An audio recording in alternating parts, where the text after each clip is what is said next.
It took him 2 weeks, but Donald Trump woke up from his stupor, realized he's going to probably lose at the United States Supreme Court about the thing that holds up and props up his inhumane administration, tariffs, despite what all of the people around him, all of the enablers trying to tell him that he's going to win. He now knows he's going to lose, and he woke up at 12:37 a.m. in the morning, and he posted on Truth Social his own personal truth, and threw his Solicitor General John Sauer, who was his criminal defense appellate lawyer, under the bus. He says the Supreme Court was given the wrong numbers, and we're going to lose apparently as a result of it. Michael Popok.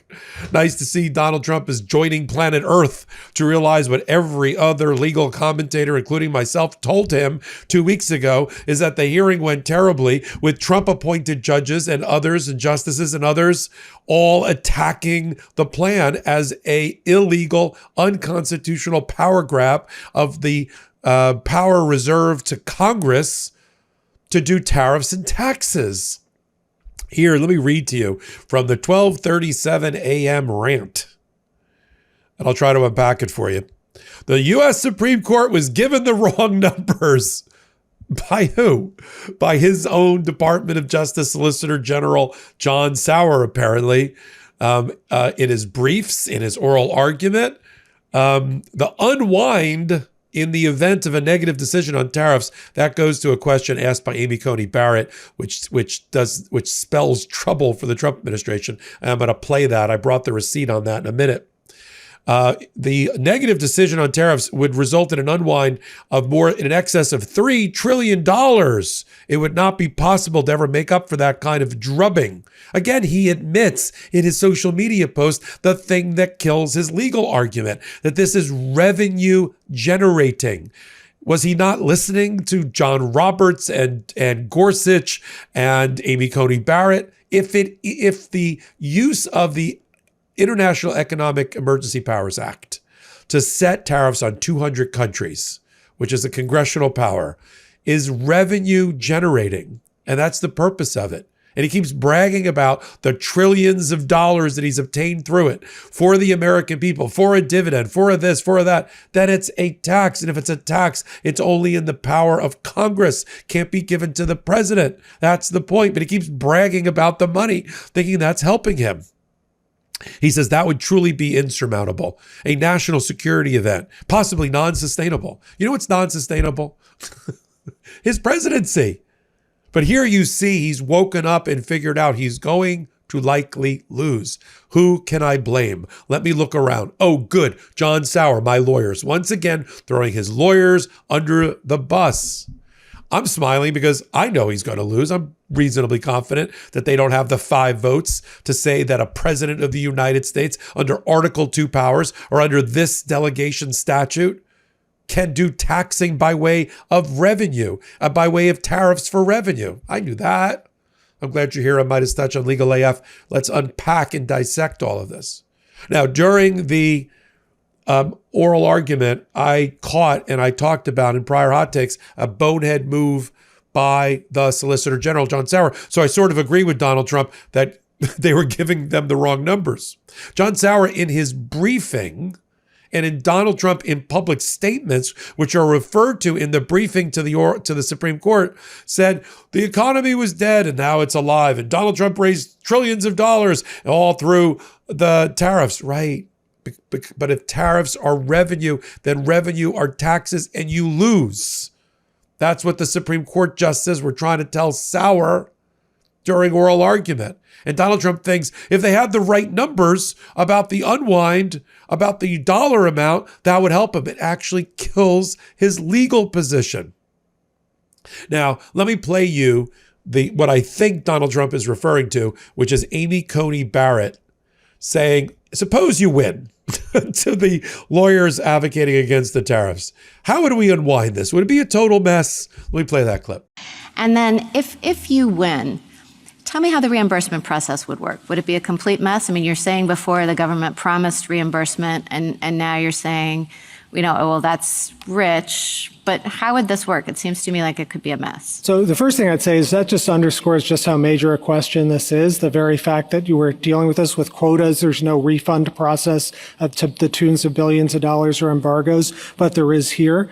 But for our case, the way it would work is, in this case, the government stipulated for the 5 plaintiffs that they would get the refunds. So for us, that's how it would work. Your question, I take it, is about everyone else. We don't have a class action or anything like that. With respect to everyone else, there's a whole specialized body of trade law, and it's in 19 U.S.C. 1514 outlines all these administrative procedures. It's a very complicated thing. There's got to be an administrative protest. There was a harbor management case earlier that this court was involved with in United States Shoe, in which, the refund process took a long time. There were any number of claims and equitable relief. So a mess. So it's difficult, Okay. absolutely. We don't deny that it's difficult, but I think what this court has said in the McKesson case in 1990 is that serious economic dislocation isn't a reason to do something. Northern Pipeline, you guys stayed your decision for a while in order to let the congressional process unfold. There may be a congressional process here as well. You may be able to also be that this court could limit its decision to prospective relief under the John Q. Hammonds case. So there's lots of possibilities. So that got Donald Trump concerned. Amy Coney Barrett's not with him. And Amy Coney Barrett is not with him. She's likely to side with the moderate and liberal wing against tariffs. Tariffs as a power of the president, I guess is the better way to put it. But even John Roberts, the Chief Justice, hammered John Sauer, the Solicitor General, who's now firmly implanted under the bus by Donald Trump during an exchange about, if it's revenue generating, isn't it a tax? And how can the president impose a tax on people without going through 2 houses of Congress? Let's play that clip. But and I think this is a question for the other side as well. It's two-facing. Yes, of course, tariffs and dealings with foreign powers, but the vehicle is imposition of taxes on Americans, and that has always been the core power of Congress. So to have the president's foreign affairs power trump that basic power for Congress seems to me to kind of at least neutralize between the two powers, the executive power and the legislative power. Let me say 2 things in response to that. First, the notion that the taxes are all borne by Americans and are not borne by foreign producers whose goods are imported is empirically, there's no basis for that in the record. It's actually a mix. Well, who pays the tariffs? If a tariff is imposed on automobiles, who pays them? Typically there'd be regardless of who the importer of record is, there'd be a contract that would go along the sort of line of transfer that would allocate the tariff, and there'd be different. Sometimes the foreign producer would pay them. Sometimes the importer would bear the cost. The importer could be an American, could be a foreign company. A lot of times it's a wholly owned American subsidiary of a foreign corporation. So it gets allocated.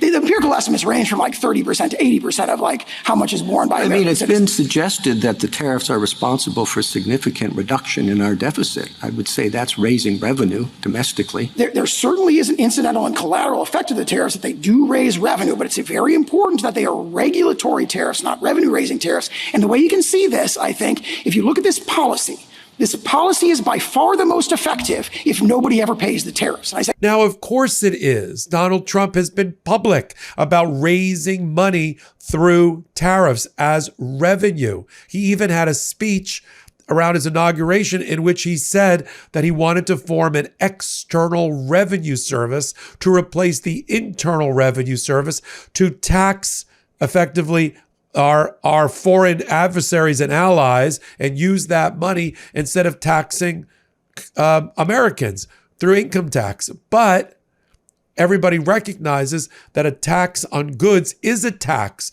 A revenue tariff on goods is a tax on the American consumer because it gets passed through to them, everyone but Donald Trump. Here's his speech about the External Revenue Service. Instead of taxing our citizens to enrich other countries, we will tariff and tax foreign countries to enrich our citizens.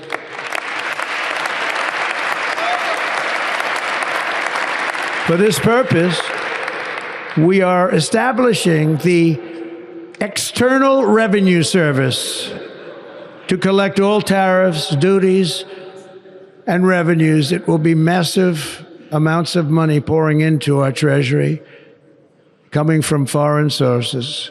The American dream will soon be back and thriving like never before. Now, Donald Trump knows he's going to lose. There's no other way to put this 12:37 a.m. rant that starts off with, I love the passive voice, the United States Supreme Court was given the wrong numbers. By who? How about John Sauer, your Solicitor General, gave the Supreme Court the wrong numbers? He really means the wrong argument. Now, I knew they weren't telling the old man the truth around him, because I saw the clips of people in his administration, like the Commerce Secretary, take to the airwaves and say, mark my words, that Supreme Court hearing was like the Super Bowl. He's going to win. Howard Lutnick said it. Let's play the clip. Oh, this is the Super Bowl. This was the Super Bowl of trade, right? Trade, and this was it. The only thing missing was walk-on and walk-off music and a halftime show. I mean, this was it. And there were fireworks all the time. But think of some of these questions, like Justice Kavanaugh says, imagine a meeting in the Oval Office with the president where, and this was his cross-examination of their lawyer, and he says, you've said he could embargo, he could cut off trade with any country. And their lawyer said, I agree. He goes, imagine telling the president in the Oval Office, sir, you can blow up trade with this country. And he goes, that seems too much. Can I put a tariff on him and do a little less? And they say, no, sir, you can't. And Justice Kavanaugh says, that seems like a very odd donut to me. I mean, how could you let that happen? It just didn't make sense. The justices were on the president's side. You're hearing it here from me. President Trump is going to win this case. But of course, he wasn't the only one. You got Carolyn, who's the press secretary, said the same thing. Here's her clip. I'll tell you, the White House is always preparing for Plan B. It would be imprudent of the president's advisors not to prepare for such a situation. With that said, we are 100% confident in the president and his team's legal argument in the merits of the law in this case. And we remain optimistic that the Supreme Court is going to do the right thing. The importance of this case cannot be overstated. The president must have the emergency authority to utilize tariffs. Look at what President Trump has been able to do with the leverage and the power of tariffs. He's been able to sign peace deals all over the world and end global conflicts and literally save lives. He's been able to bring in trillions of dollars of investments into our country. In fact, this year alone, we are going to cut the deficit by $600 billion, namely because of the president's effective use of tariffs. And the president strongly believes that economic security is a matter of national security. And tariffs have a lot to do with that. And this case is not just about President Trump.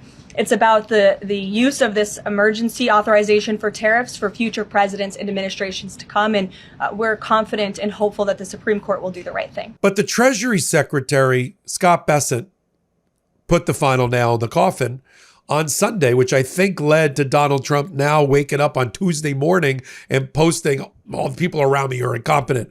Here's Scott Bessent, the Treasury Secretary, getting played by George Stephanopoulos about walking into the trap, painting himself into the corner. Once he says that tariffs are revenue, he's dead legally from a legal argument standpoint. Watch the exchange. The president is also posting about tariffs this morning. He's saying people that are against tariffs are fools. We're taking in trillions of dollars. Is that true? We have over the course of the next few years, we could take in trillions of dollars, George. But the real goal of the tariffs is to rebalance trade and make it more fair. So is anybody shocked that Donald Trump is now blaming his Department of Justice? Whenever he's caught in a trap of his own making, right?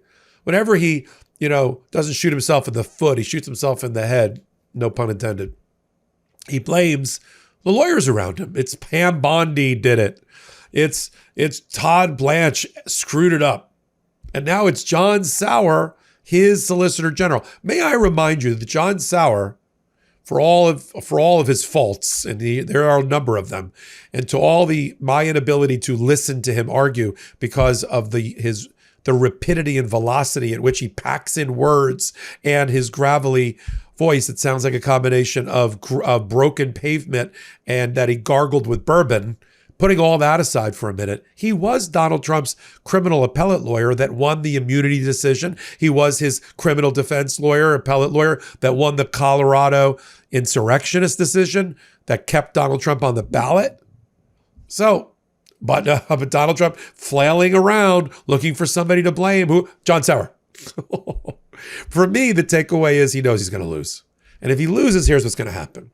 The Supreme Court's going to say, I believe, under whether you call it the major powers doctrine, the major questions doctrine, the non-delegation doctrine, strict interpretation, originalism, whatever you want to call it, they're going to find that the water's edge, the limit of Article 2 presidential power, even stretched out far under foreign affairs, doesn't reach as far into the grab bag of powers of Congress to grab their fundamental core function, power under the Constitution of tariffs and taxing.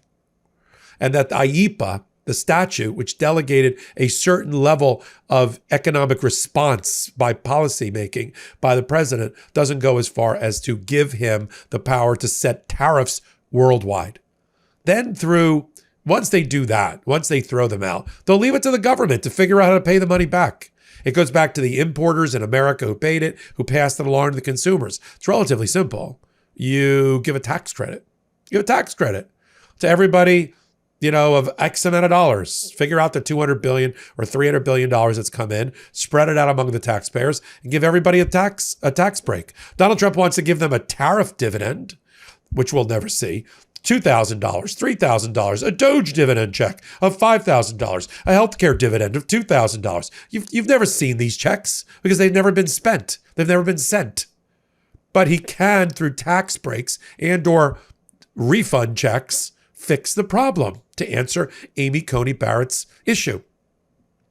I just love that Donald Trump has lost his mind at 12:37 a.m. and decided to go after his own Department of Justice. We'll follow it right here. While you're here on MeidasTouch, help them get to 6 million subscribers. Come over to Legal AF YouTube. Help us crack the 1 million subscriber base. We've been around less time. And then go over to Legal AF Substack and help us there pay the bills, so to speak. If you like this kind of commentary, I do 40 videos a week at the intersection of law and politics, along with my other contributors. Help us there and become a paid member on Legal AF Substack. So until my next report, I'm Michael Popok. Can't get your fill of Legal AF? Me neither. That's why we formed the Legal AF Substack. Every time we mention something in a hot take, whether it's a court filing or a oral argument, come over to the Substack. You'll find the court filing and the oral argument there, including a daily roundup that I do called, wait for it, Morning AF. What else? All the other contributors from Legal AF are there as well. We got some new reporting. We got interviews. We got ad-free versions of the podcast and hot takes. Where? Legal AF on Substack. Come over now to free subscribe.